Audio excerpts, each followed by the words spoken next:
Want to do better? Then it's time to change the story. Welcome to our show about new visions currently transforming the world through the confluence of art, tech, and innovation. And now your hosts, Michael Ashley and Neil Sahota. Hey, welcome to another episode of Changing the Story. Hey, I'm really glad to have a good friend and an amazing individual as our guest today, Robert Angel. So while waiting on tables, Rob actually created the international best-selling board game Pictionary. He's also the author of a new book, Game Changer, on he turned his simple game to a best-selling phenomenon. He loves speaking to entrepreneurs, college students, and businesses, sharing the many lessons he's learned in business and life. Hey, Rob, welcome to the show. Thanks for having me, Neil. Michael, nice to see you guys. Thank you. So, Rob, as a visionary, what is the story that you would like to bring to the world? That you don't have to have everything figured out before you get started. I like that. Can you please elaborate a little more what you mean there? Sure. I think the propensity is for all of us when we have an idea for a business, a book, for anything, is to make sure everything's lined up and then get started and follow the plan. Mm-hmm. For me, it's more a matter of not having a plan, getting started, and seeing what unfolds. And so it's more a matter of one step in front of the other, and whatever reveals itself is how it's supposed to be. But that's where the magic happens. That's where the business happens. That's where it all happens. So, Rob, you're a guy that obviously is okay with being uncomfortable, being outside your comfort zone. I am. All right? I actually think some of the best thinkers, entrepreneurs, innovators, that's actually how they are. How does someone actually do that? How do you get okay with being outside your comfort zone? You have to get rid of what's holding you back. But you don't have to, take therapy and do all these things. You just have to start taking those little steps. And as you say, I'm uncomfortable when I'm comfortable because I'm at my most creative. And when I explore the most, that's when the new ideas and that's when things come. So for people, don't think of it as being uncomfortable. It's stepping away from what you are comfortable with. So don't look at the unknown as something scary. Just look at what you're comfortable and then just take a couple of steps in and release that. I love that philosophy. And by the way, I had a business in my early 20s, which I did plan considerably ahead of time. It didn't work out. And this time around in 2015, I very much did what you said, and I just tried to move fast on it. So I very much agree with your advice. As also a fan who grew up with Pictionary, loving it, playing it, for people that don't know, could you just tell us a little bit of the story about how that came to fruition? How did you do this? Sure. I was a 23-year-old waiter. That was my job. And one day my roommate said, do you want to play a game of charades on paper, sketching words out of the dictionary? And for me, it was just something to do, an activity to have fun. But we started playing, and night after night, we were up playing this silly game. Finally, I said, this would make a good board game. And as I just said, I had no plan. I didn't know what I was doing, but I couldn't shake the idea. I mean, I knew it was there, but I got overwhelmed. I mean, this is before, I guess, I was getting out of my comfort zone. Now it's just who I am. But I was overwhelmed by all the steps necessary to see my vision through, which was to see the game on store shelves, marketing plans, business plans. So I shut down, and I had to figure out how to get started. So I took a pause, and I went and I broke it down to its simplest steps. And that was, for me, the word list. That was easy. I had the book, a dictionary, a pad of paper, and a pencil right there. I didn't overthink that. And I went in the backyard, I opened it up, and I see the first word that makes sense to me is aardvark. That's it, aardvark. Write down the word aardvark. But it was magic, because in that moment, I relabeled myself. I was no longer a waiter. I was a game inventor. I mean, it was that fast. It was that simple. So now I'm a game inventor. But to the point of the story is that I still didn't have a plan. I still didn't know what the next step was. I still didn't have it all figured out. But I just kept going and kept one step after the other, and that all built into Pictionary. But I think you said something actually really powerful, because we a couple of episodes we've talked about the power of words, and it seems like just even reorienting you from hey, I'm not a waiter anymore, right? I'm a game inventor or an innovator, an entrepreneur, kind of reset or shifted your focus and kind of gave you the motivation, the enthusiasm to say, hey, you know what? I can do this. I can do it really awesomely. Yeah. And I don't mean to minimize it and say, oh my God, everything changed in that moment. But when I made the shift to telling myself I was a game inventor, then it was kind of, okay, what does a game inventor do? Not what does a waiter do? What does a game inventor do? Well, he makes a game. My business plan, by the way, was extremely complicated. Make games, sell games. I mean, that was it. So there was no plan. Eventually, we had to plan a little further, my partners and I, but it all was very, very simple to get started. And it was just by telling myself what I was. It's interesting to hear you say that, because really that's the whole premise of this show, this idea that you can create, using power words, as Neil just mentioned, you can create new stories. And then when you have new stories, then you can actually take action. And I very much agree with you, the idea that you can decide at any moment, look, I want to be this person. I want to be that person. As a person who did that in my own life, I think, though, that people, myself included, can sometimes feel a sense of imposter syndrome. And I wondered what your thoughts were about that, where, wow, I've just made myself this person. Did you ever even have that? And how did you deal with that? Yeah, I mean, how many of us have told ourselves a story, as you say, and they go, oh, maybe that's not me after all. Maybe I can't do that. I don't have the skills. Whatever you use to talk yourself out of it, to convince yourself an imposter. And I absolutely felt the same way. Mm-hmm. It was, I'm a game inventor, but am I really a game inventor? Right? Those self-doubts, they happen. Right. It just takes over periodically. And I had to fight through them. I had to sit myself down. That's how I do it. And okay, Rob, you're a game inventor. What's the next task? And so it's difficult, but certainly not impossible, because once you realize it, once you see it, once you feel it, you've identified it.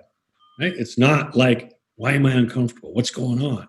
When you can identify that part of it, then it's a little easier to externalize what you think you are, what story you're telling yourself, and keep moving forward. Mm-hmm. Again, don't look too far in the future. Right. That was for me the scary part. Well, things change fast, right? And that's the lesson I think all entrepreneurs either learn the hard way or to get some good coaching is that if you want to fail fast. But if you don't try, you don't know what's going to work, right? So at some point you had to sit there and say, I'm not just trying to be a game inventor. I'm a successful game inventor, right? What was that moment? That was kind of cool because it was easier for me to relabel myself. Yeah. I mean, I went from waiter to game inventor, which was scary, but I did it and I had to do it. But then we're starting to get some traction. And all of a sudden, Pictionary, out of selling games out of my trunk of my car, we're now getting some traction. We're kind of successful in Seattle. And now I have to relabel myself again. But it was a natural progression. I didn't stop and think. Now I'm an entrepreneur. I went from game inventor to entrepreneur because the process of creating a game, physically creating a game with my partners, that was physical work. But then all of a sudden, what do we do with this game? Oh my gosh, it's sitting under my arm. I've got to go sell it. I mean, have you ever had that feeling? It's like I accomplished that task, and then oh gosh, right, what's next? I mean, that was the fear. But again, I just relabeled myself an entrepreneur, tucked the game under my arm, walked into any store that sold anything, not just toy stores and Toys R Us. It's like real estate companies. I went to pharmacies. I went to bookstores. I went to Nordstrom. Anywhere to get Pictionary in front of more people. And so that entrepreneurial spirit took off in overdrive once we physically produced the game. And it wasn't that difficult a transition. And then I went from there to other labels, if you will. So it just builds on itself.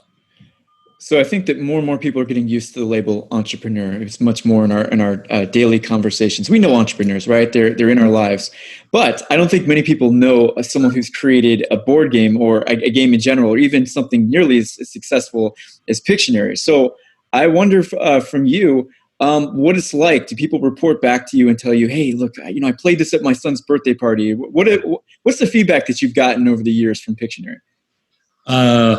Been pretty incredible. People tell me their Pictionary stories, because Pictionary is an emotion. It wasn't just a game. So when people played, and you all have, when you've played, the camaraderie of the people you're playing with, you're in on the joke. The worse your drawings are, the more you laugh at yourself, right? Right. And so it's this collaboration and this shared experience. It's like a rock concert. You see Mick Jagger, everybody's, oh my gosh, Mick Jagger. So it's the same thing about Pictionary. And so it's created these wonderful, wonderful memories for people. And I love hearing them. I love hearing the stories, how it touched lives, changed lives, influenced lives. I mean, speaking of, one foot in front of the other, my idea was just to create a game people would like. Right. That was it. That was my intention. And all this happened. So I'm blessed. Well, you were great, very, very successful, Rob. It worked out pretty well. Well, I think it's also great that you have a fantastic story and you're actually sharing your story to help other people change their story. Because I actually believe everyone has $1 billion idea. It's just a question, do they have the commitment and they're willing to invest the time and energy to make it a reality? I know some people, the circumstances don't allow for that, but I mean, what's your message to everybody? What's your advice to help inspire them to pursue their dreams? Yeah, it's find your aardvark. I mean, it's the premise of the book. It's the on the book is an aardvark. It's that mindset. So when I didn't invent Pictionary to invent a game. I started with making a word list. That was the start of my aardvark, and then the next step, and the next step. Right? That's really what it's all about. That's my advice. Because how many times have you had this great idea, this $1 billion idea, and then the imposter syndrome kicks in, and then I'm not worthy, and I don't have the skill, and you just talk yourself out of it. So that was me breaking it down to the word list. Didn't overthink it. Everything was right there. So don't overthink all the stuff. I mean, I even, to the point where they say break it down to the simplest, the steps, and then take them one at a time. I would even contend don't do that, because that's going to get you start thinking ahead. Don't start thinking ahead. Right? Just take the first step. You did it, write that down. That's what I did. Pat yourself on the back and go, hey, I did that first thing. I wrote a word. Okay, now what's the next step? What's the next and the next? So don't worry about all the stuff. People like me, maybe like you, don't have that capability. It's just too much stuff in my head. Yeah. Once I break it down, I accomplish the first task, relish in that small victory of doing that, then I proceed, and maybe you can do the same. Yeah. Well, speaking of billion dollar ideas, would you tell us a little about Game Changer? What is this book about? You mean the book? Yeah, the book. The book behind you, yes. What do you mean, the book? Yeah.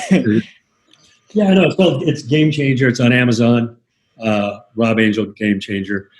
It's really the story of how I, a 23-year-old waiter, took a simple idea, charades on paper, drawing on paper, and dared to dream that I could create the biggest selling board game in the world.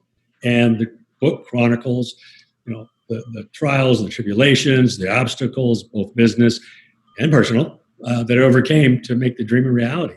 And it's just a fun story. If you like Pictionary, now you know how it was done. Oh, I see.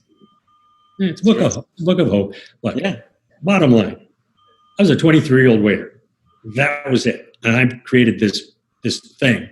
If I can do it, by taking one step, anybody can do it. That's great.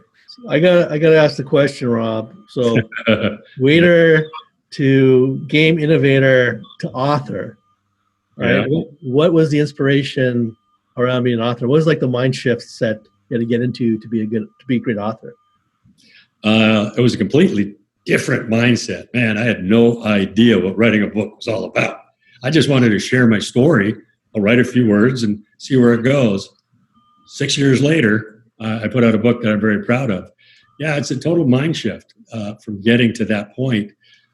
But I'm really pleased with it. And there was a lot of imposter syndrome going on. I mean, everything that I went through with Pictionary, I went through with the book. Fear of being judged, right? 2 years ago, the book was done. People are going to judge me. I'm not quite ready to put it out. I found every reason in the book, pun intended, I guess, to not put the book out. And so I just had to keep telling myself over and over, Rob, it's a great story. You're an author. Get it out. So it was tough, but it got it done. Well, I very much agree with your idea about just getting out there and moving ahead, especially getting outside of your comfort zone. But as a person who writes a lot of books for a living and also teaches courses on writing, I know that I always recommend outlining when it comes to a book. Right. And there are people, they call it plotting, and then they call it people that are pantsers, people that are writing from the seat of their pants. And Stephen King is one of the people that professes that idea, which I think works out for Stephen King because he's a very talented writer, although people who've read The Stand think that maybe that didn't work out so great because he didn't outline the ending very well. I wonder from you, with your thinking, with your ideology about just going after it, did you outline that book, or did you write it more from the seat of your pants? Oh, I'm about to go against everything I did. It busted me. The book, yeah, I did not do an outline, and it meandered. And then finally, after about a year, I sat down and did an outline, and that kept me more focused. It wasn't, here's the beginning and here's the end. So I did do some outlining, and it did make the process easier. So for the book, right, I would recommend that, yeah.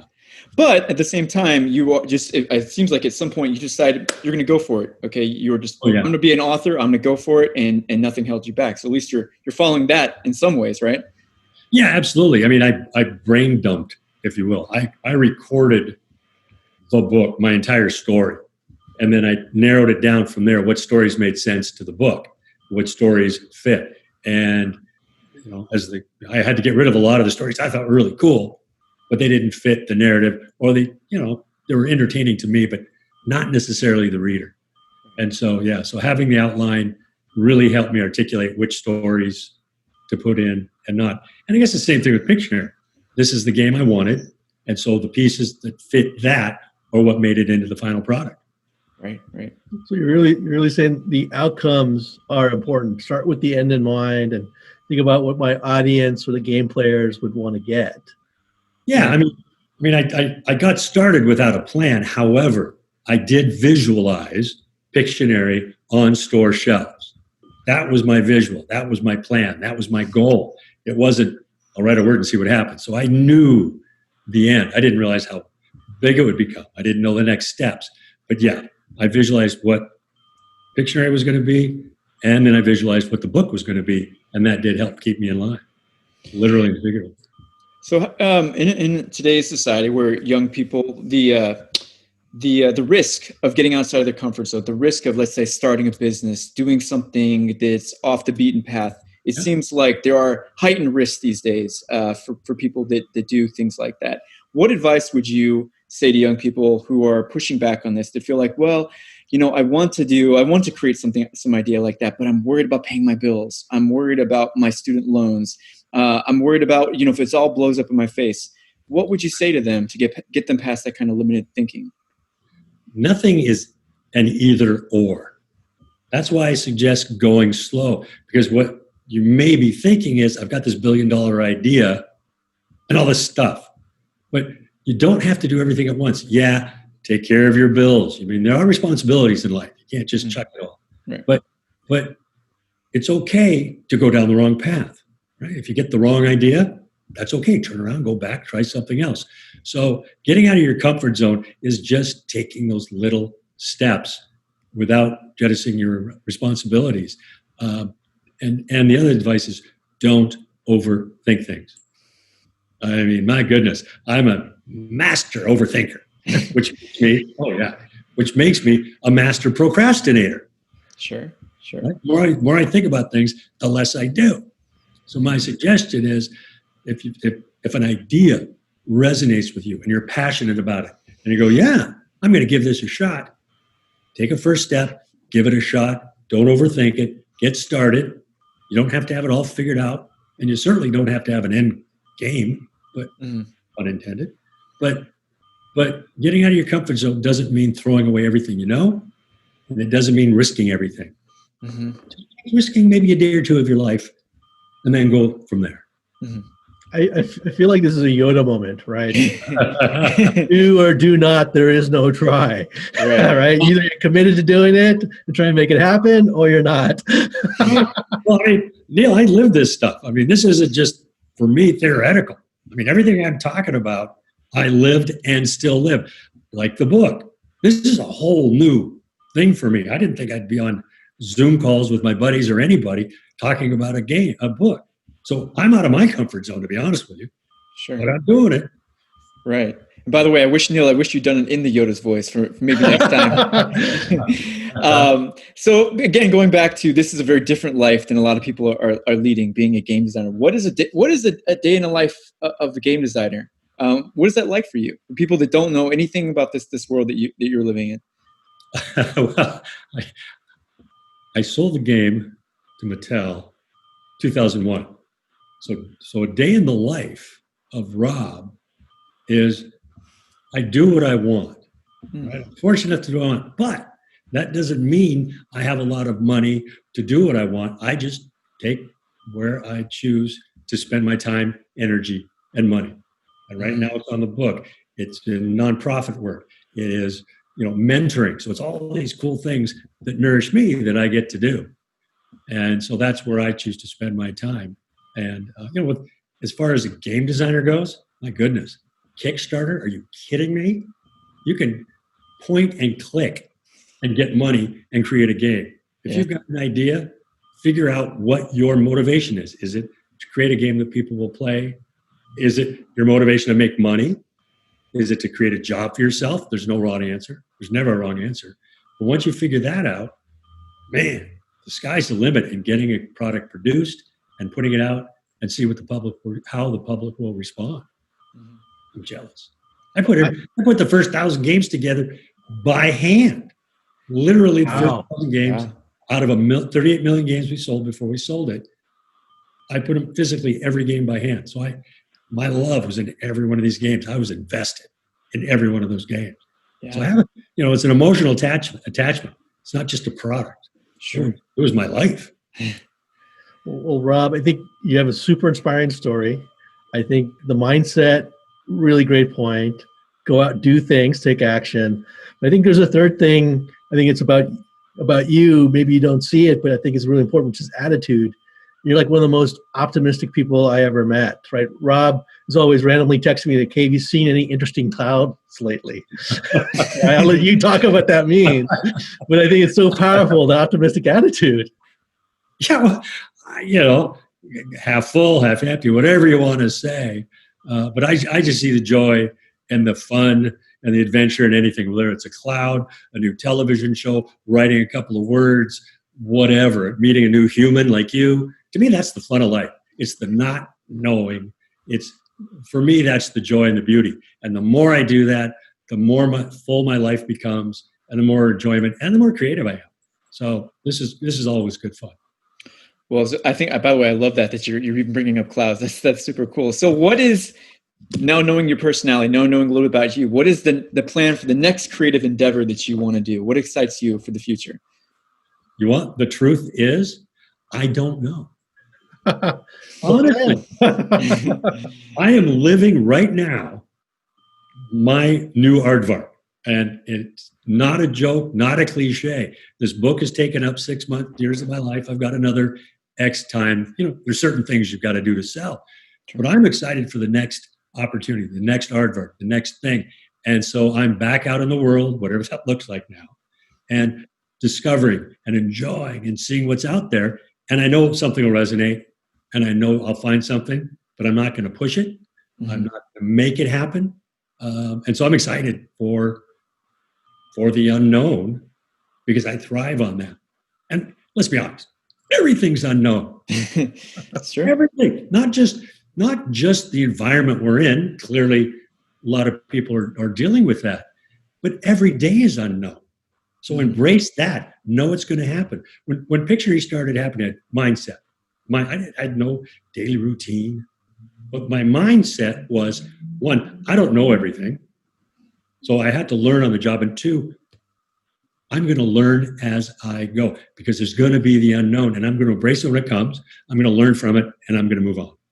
That's what got me through. Not a better business plan, not a better game. That's what got me through. And I'm pumped. I'm living it again at 62 years old, not 23. It's the same stuff. Right. Oh, that's awesome, Rob. So I know your book, Game Changer, is on Amazon, but I think our audience, much like myself, is interested to learn more about your next aardvark moment. How can they keep tabs on you, see what you're up to, get engaged? Yeah, follow me on all social media at the Rob Angel, and my website robangel.com. And I'll just post as I go along, as confused as anybody. But, right, that's all cool. That's all good. That's awesome. Well, thank you so much for doing the show. We really appreciate it. Thank you, guys. It was a lot of fun. Yeah, thanks. We'll talk to you soon, brother. Thank you. Hey, if you like today's show, please remember to hit the like button and leave a comment. If you've been enjoying the Changing the Story podcast series, please subscribe and share it with your friends. Thank you.